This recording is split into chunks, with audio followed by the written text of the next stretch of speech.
Hello everyone, Cody Nickel here. Thanks for taking the time to stop by my channel. Today I want to talk with you about how to feel more energetic at work by improving the quality of your sleep. Have you ever been at work and you just feel tired, you're dozing off, or you actually fall asleep? You find it difficult to focus, to concentrate, you're not all there, it's hard to be creative. Well, if this is the case, then you're probably not sleeping enough or the quality of your sleep is very poor. And this is something I've considered. You know, when I was in my 20s or mid-20s, I could sleep very little, have poor sleep hygiene, and the next day I could function still quite well. But now I've gotten married, have 2 kids, I'm a little bit older, now in my early 30s, and when I don't take care of my sleep hygiene, then it's harder for me to function effectively the next day.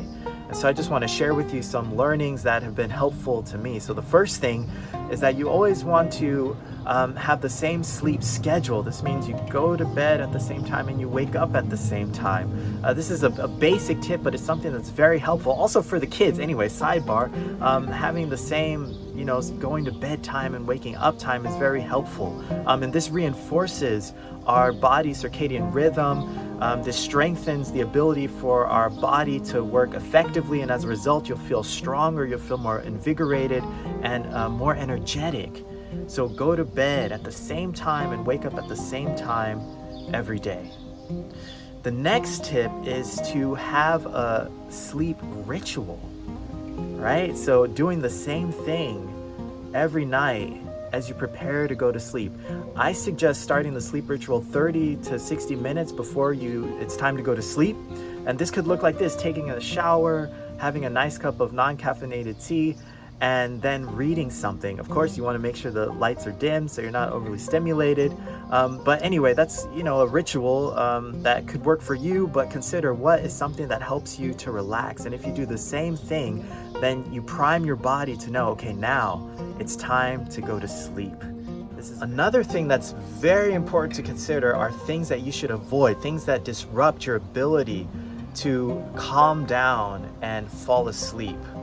So the first thing I would say is avoid blue light from your devices. Don't look at like an hour before you go to bed. Don't look at your phone. Don't look at the screen, because studies show that the blue light emitted from these devices suppress melatonin, which is responsible for our sleep-wake cycles.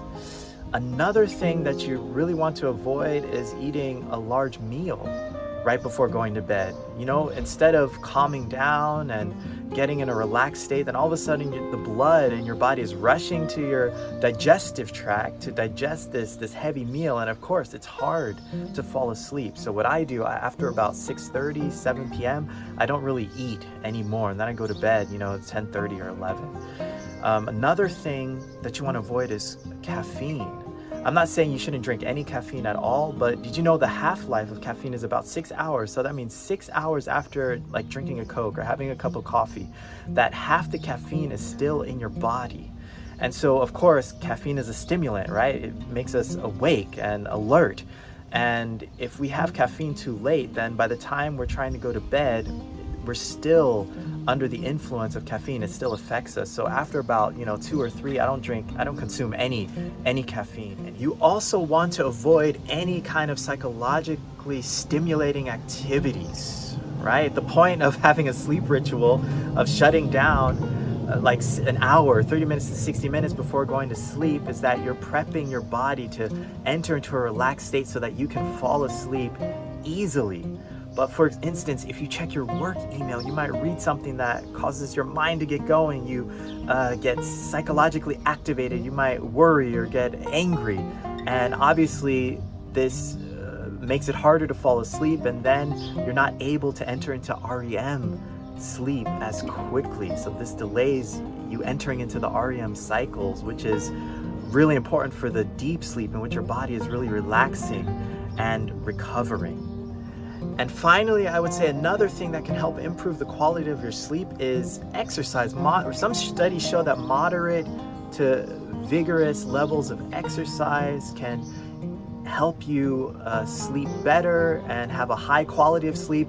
However, avoid doing this kind of exercise at least an hour before going to bed. Otherwise, like in the other points, you'll be activated, psychologically, physically activated. So you don't want to do vigorous exercise too soon before going to bed, but a few hours before, this can really improve the quality of your sleep.